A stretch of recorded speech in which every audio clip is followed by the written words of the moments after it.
The sun is shining. It's a beautiful day on the farm. As you can see, we're hurting for grass. The drought that we had left us with very little. It started coming back now that we've started getting a little bit more rain, but we decided to hook up the grain drill. We got some fescue and ryegrass, so Eric is out there drilling ryegrass and fescue. The ryegrass will just be a winter grass. The fescue hopefully will come up and stay with us, but every year about this time we'll plant some ryegrass for the cows to munch on throughout the winter. If you have some fairly warm days in the wintertime and the nights aren't too awful cold, the ryegrass grows pretty good and just helps kind of supplement some of their feed. So here's a closer up view of the grain drill. Eric is out here in the pasture. Like I said, we've got ryegrass and fescue in there. And on the front of the grain drill, there are discs. Basically cut a very shallow, small trench. These hoses will drop a seed down in there, and then those small wheels on the back will cover up that trench. It's probably putting them in the ground about 1/4 of an inch deep. So not deep at all, but enough to cover it up where the birds won't eat your seeds up, get a little bit of dirt on top of it. So hopefully the rain's coming in tomorrow and the next day. So we should start seeing some fescue and ryegrass maybe about this time next week, as long as we have some fairly warm temperatures. As you can see, he raised the blades up. You have to use the grain drill just in a straight line with all those discs on the ground. If you do much turning, you'll end up tearing it up. There he goes, he just dropped it down again. Headed back in a straight line. Get a view from the corner as he comes by.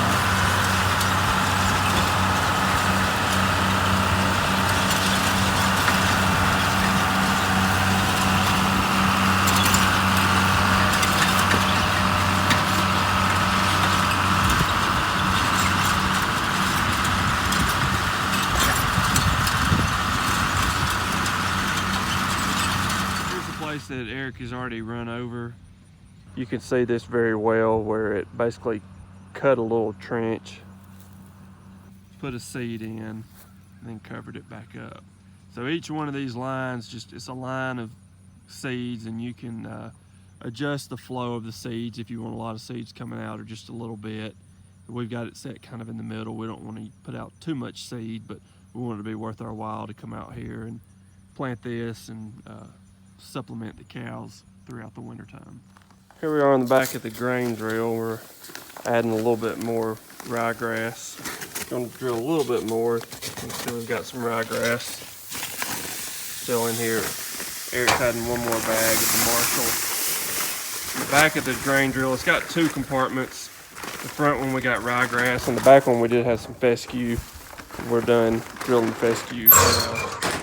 You can see right here, there's a chart for the different types of grasses and the application rate. So I'm going to show you where the dial in the size of the opening to put the seed out, and then it tells you how many pounds of seed you're putting out per acre. So for instance, fescue seed and ryegrass seed, even though there's a rye, the ryegrass seed is about the same size as fescue seed.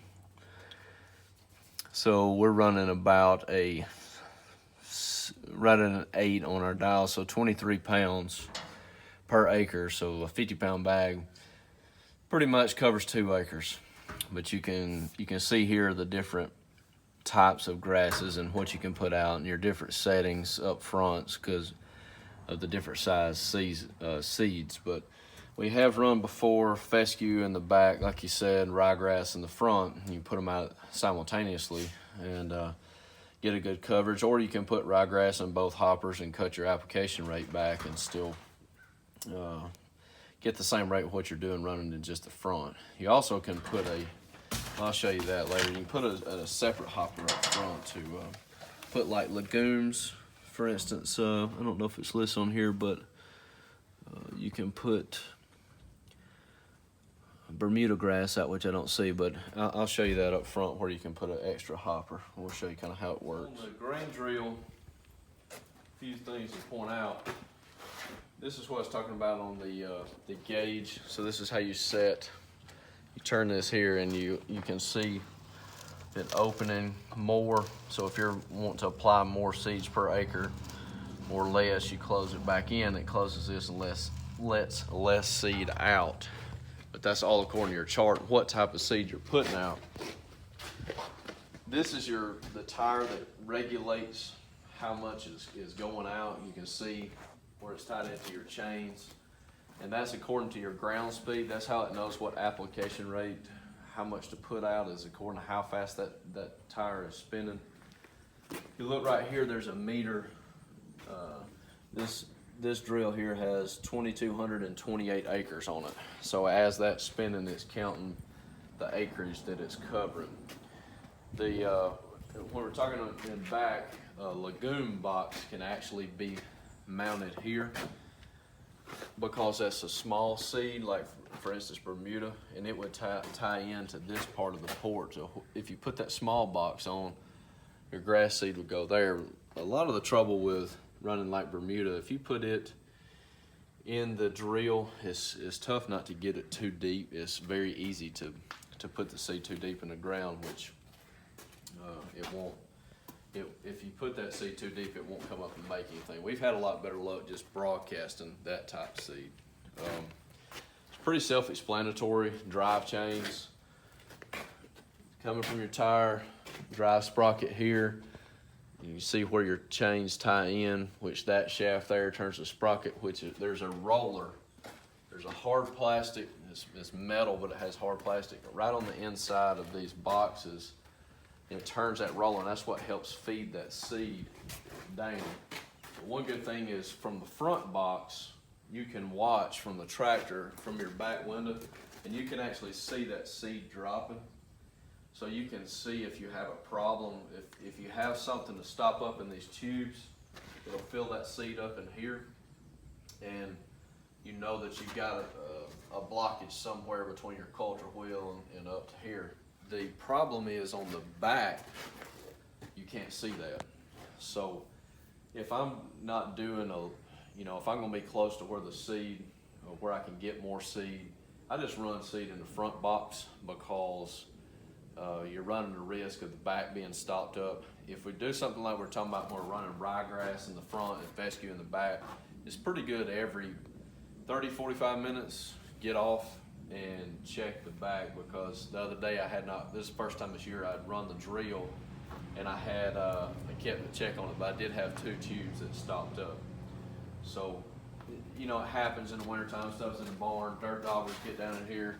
That's a flexible tube.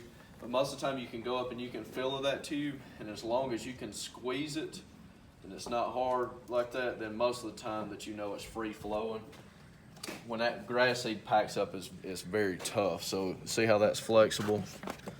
And these tubes, like this one right here, it needs some tape and it needs redoing, but that's about the only one that's messed up. Ryegrass for us is pretty much a necessity in the wintertime because it takes a lot of pressure off of the hay.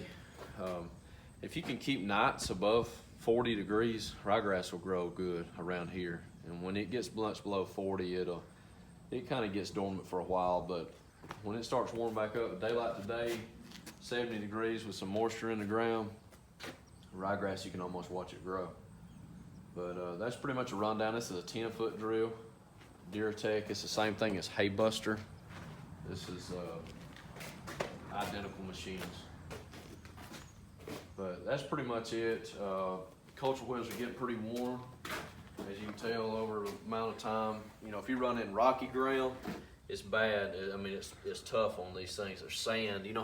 Sand's very abrasive. So if you get in some bottom land, it'll eat those wheels up pretty quick. But all in all, it's a good machine. Bearings in here. We had to do some bearing work. You have to keep an eye on these because if you have one to hang, you're just making a drag, but there's a bearing on each side of these, and that's a double roller bearing. It's a kind of a special bearing.